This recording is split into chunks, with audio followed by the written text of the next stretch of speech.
now. Alright, so Batman The Dark Knight Returns Part 2. The card you hear coming at you live from our house. So the story this time around, well, first of all, what'd you think? I thought it wasn't as good as the first half, but it was still really good. Since they could be considered two different movies. I don't think that like you need to combine them as a product. You know, I think it's more effective as a combined work. I guess. I actually liked it better than the first one for a lot of reasons actually, but the story this time around is that Batman is back. He's back. He's fighting crime again, but unfortunately, his reemergence has brought the Joker out of the comatose state that he was in. Yeah. So Joker basically breaks out because he gets on a talk show, which is kind of weird. He kills his psychiatrist, and he tries to kill everyone in the room, but Batman stops him. Right? No. Oh, really? Oh, yeah. And then he flees to a love tunnel. Okay, I think you're spoiling it. But then Batman has to deal with it. Batman has to deal with the Joker. He has to deal with the government and the police. Yeah, and then the government controlled Superman. Yeah, because Superman is being commissioned by President Ronald Reagan. I mean, they don't say it's Ronald Reagan, but it looks like him. It sounds like him. It's Ronald Reagan. So Superman is commissioned by the president to sanction Batman. Considering crime is steadily going down in Gotham, and Batman is actually doing a better job maintaining order than the president is. He's basically making the government look bad. So, and also it's kind of a violation of the retirement that Batman promised to go into 10 years earlier. So, or was it 10 years? It was 10 years. Well, it was some years ago. So Reagan commissions Superman, the only legal superhero left, to go to Gotham City, and we have this big iconic showdown between the Dark Knight and the Man of Steel. So, whereas the first one was basically revolving around Batman trying to prove that he still has it in him.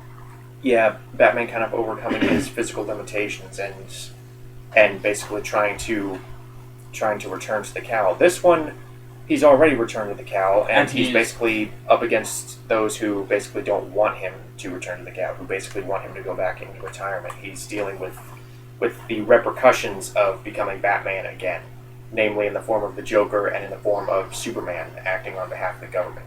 Yeah. So the reason I like this one better is that while I did like the first one, it was kind of messy. No, it wasn't messy, not at all. But it was kind of build-up-y. I mean, a lot of that movie was very atmospheric. I agree with you there, and I personally like the build-up more than what we got in this one, but simply because the payoff at the end of the first half was so fantastic. Oh yeah, it was definitely a more personal story in the first half, but this in one, the second one, it's like the shit is hitting the proverbial fan, as it were. Yeah. This half very much felt to me like, ooh, a new problem or two comes up in the life of Batman, and Batman must overcome. That's basically what it felt like to me. Like an episode of the series, except in a movie form. Oh, really? I disagree. I thought he was kind of... Well, one of the best scenes in the movie, I think, was his confrontation with the Joker. That was very well executed, I will give you that. I mean, that was demented, that was sick and terrible. That was... Good God, he was... Okay, first of all... We're doing a sport of the corner for that. The voice acting is still as solid as ever. Peter Weller still makes a great grizzled old Batman. Yeah. I didn't like the Joker in this one. Oh, I did. I thought he was kind of... maybe I'm just too used to the Mark Hamill Joker. But, I don't know. It just felt like this one was just trying too hard to sound crazy. Well, he was definitely snide. I mean, Yeah. it's Michael Emerson from Person of Interest as the Joker. Mm-hmm. So, You've never seen Person of Interest. well, I know I've seen Michael Emerson. So I liked him as the Joker. He definitely was not nearly as cartoonish as a lot of the other Jokers in the past. Thankfully. Because of the darker tone, Well, yeah, I mean the darker, more serious tone. I think the equally dark and sinister and very sadistic Joker was more fitting to this. So Michael Emerson's he wasn't really much. He wasn't very jokey, honestly. I mean, he just took sort of this almost subtle, sick pleasure in what he was doing. He didn't really crack a whole bunch of jokes. He did crack some, but for the most part, he was just killing people and enjoying himself. Yeah, adding on to that, how Heath Ledger's Joker was very dark and serious. This kind of felt like the animated version of that if he actually looked like the Mark Hamill Joker. It was like a weird, awkward mix to me. I think they could have found a better balance between Mark Hamill and Heath Ledger, You mean like John DiMaggio's Joker? Yeah. Yeah, well, I like John DiMaggio's Joker. I like Michael Emerson's Joker. I love Heath Ledger's Joker, and I love Mark Hamill's Joker. I mean, the Joker is a character that, despite having been done many, many times, still remains fresh and new. Well, yeah, I mean, depending on who does it, because I didn't like the Joker in Young Justice. You barely see him. Yeah, but from what I saw, he was just completely forgettable. Yeah, he's not a main villain. Well, even so. To be honest, I don't remember the main villain of the first season. Well, we're getting off track. How about Ariel Winter? She was still good in this. I think she got more to do this time around. Yeah, in the first one, she came in about 2/3 of the way through and then did one thing for Batman, and then, yeah. Yeah, so she got more to do. She got more screen time this time around, I think. That really made me happy. And I liked the dynamic she has with Batman. She still lends a very likable energy to the movie, which, again, keeps it from descending too far into the depths of depression. Yeah, and because this was a withered Batman that kind of already went through, like, the Robin kind of syndrome, where he was getting used to a partner, this one he seemed very compatible with Robin, and that he could tell her to do something and she would know exactly what to do and how to do it effectively. Yeah, because they kind of, like, synced up that way. Really, my only gripe is that I wish we had seen more of them kind of learning to work together. But then maybe again, for a sequel. But then again, they didn't really show a whole lot of that in the comic book. So I don't know, maybe they just didn't want to violate Frank Miller's work. But anyway, what'd you think of... See, you didn't like Michael Emerson as the Joker, so what'd you think of Mark Valley as Superman? I think he was okay. I think he did good. He kind of was forgettable, almost. He seemed kind of a bland Superman. Oh, that's because this Superman isn't really as interesting as the ones that we've seen in the past. Like Man of Steel? In terms of the writing. What? Well, the thing is, Superman, I think a lot of Superman fans kind of have a problem with this story because he is kind of essentially the errand boy for the United States. But if you really think about it... He's wearing red, white, and blue tights. Well, if you really think about it, it does kind of make some sense in that he's trying to... He's trying to appease the people.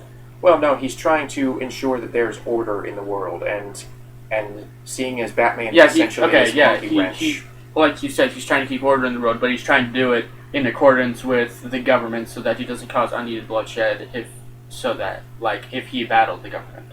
Yeah, he's basically helping the U.S. out with the Cold War. Which the Cold War thing, I'm not going to lie, I did feel kind of outdated in this one. You mean like Spider-Man 1? Or Spider-Man PS1?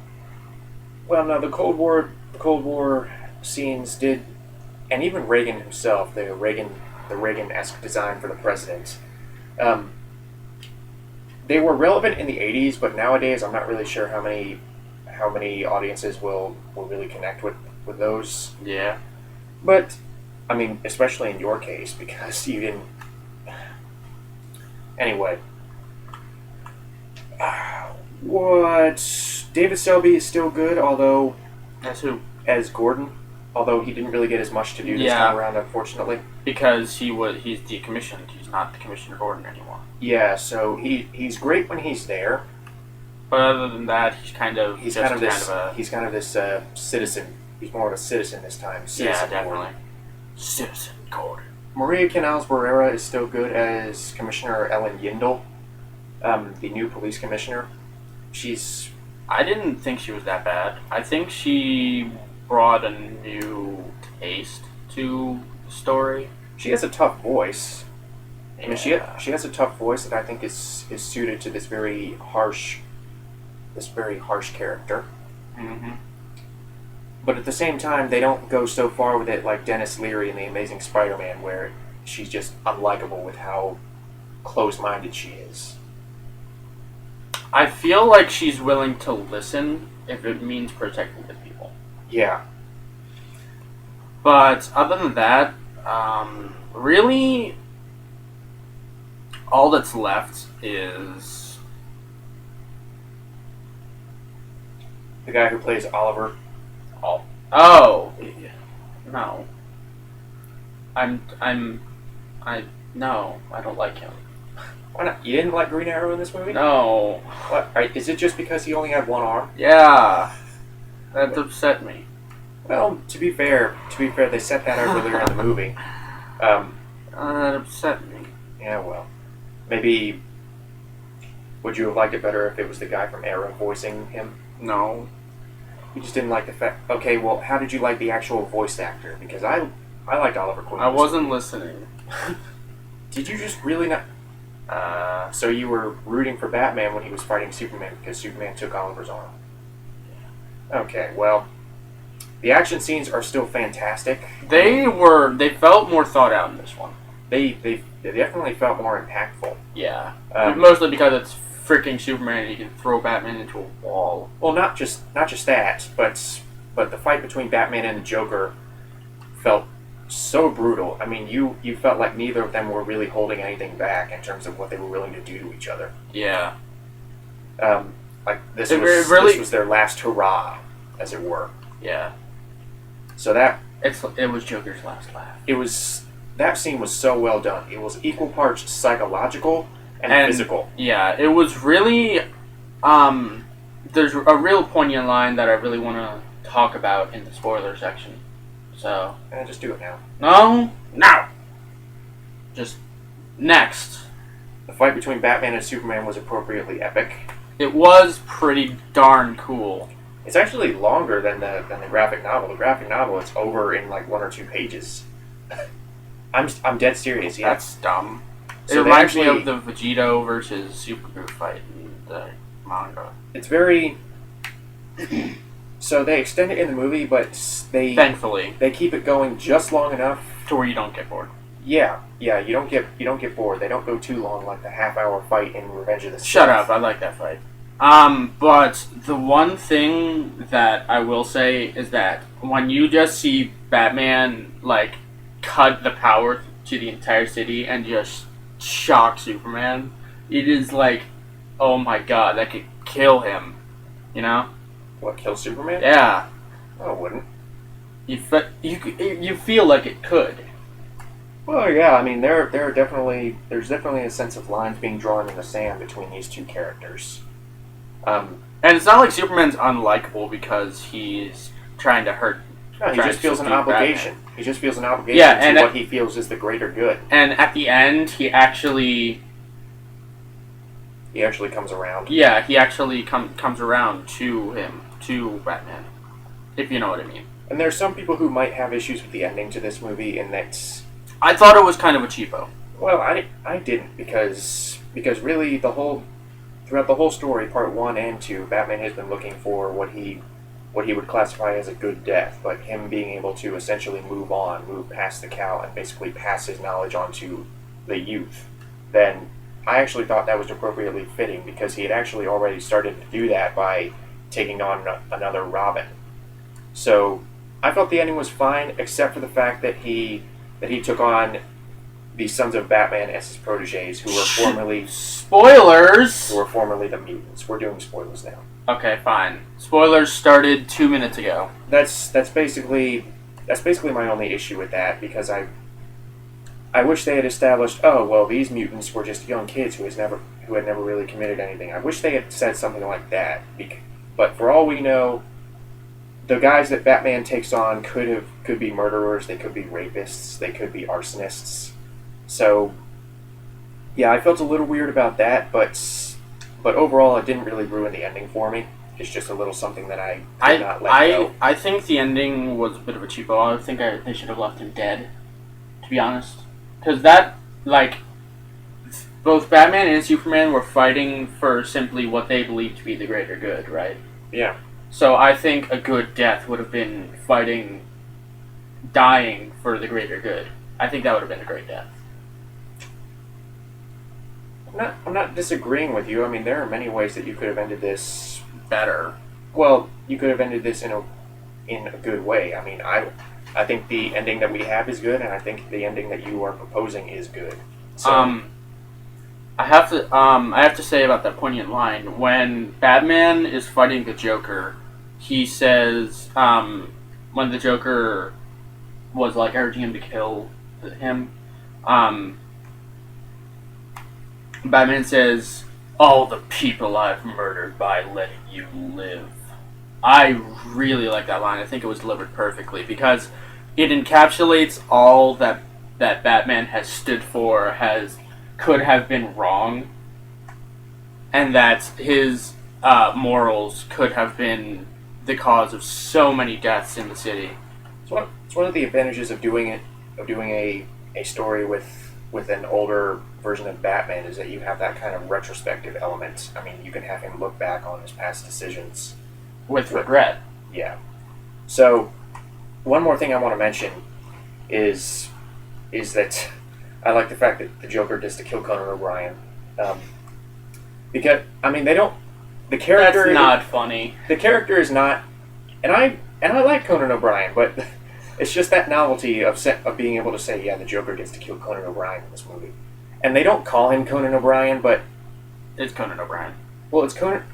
He's a talk show host, and he's voiced by Conan O'Brien. So, yeah, he's Conan O'Brien. He's Conan O'Brien. I wonder if he wrote his own material. I don't know, but yeah, that was just the novelty of being able to say that. Amazing Spider-Man 2 was great! Alright, well, I think that's going to be it for this review. Yeah, overall, great voice acting. I think the two as a whole make my favorite DC movie ever. Yeah, I mean, it's not as atmospheric as the first one, but it's really more of a payoff, but it's a payoff in the sense that it can also function as its own movie, I think. I think if they had the payoff of this movie and the build-up of the last movie, and they just made it into one long movie instead of splitting it into two parts, I think it would have been better. That's actually why I waited and saw them at the same time. Well, no, I had seen them both individually. Oh, you waited for the deluxe edition? Yeah, to actually buy it. I mean, I waited to actually buy these movies until they packaged them into one big 2.5 hour movie. This is a short review, not for. But yeah, it's not as atmospheric, but it's one hell of a payoff, and I really like this Batman story. It's a Batman that you haven't necessarily seen before, unless you've seen the Dark Knight Chronicles or whatever it is from Batman the Animated Series. Legends of the Dark Knight. Legend of the Dark Knight. So you don't get it, son. This isn't a trash heap. It's an operating table. And I'm the surgeon. Great acting, great animation, great action sequences, and a very satisfying conclusion to this version of the Batman mythos. So, thank you guys for watching. Hope you enjoyed. Subscribe, like, comment. If not, criticism is always welcome. Tell us what we can improve on, or whatnot. And we will see you in the next review. Bye bye.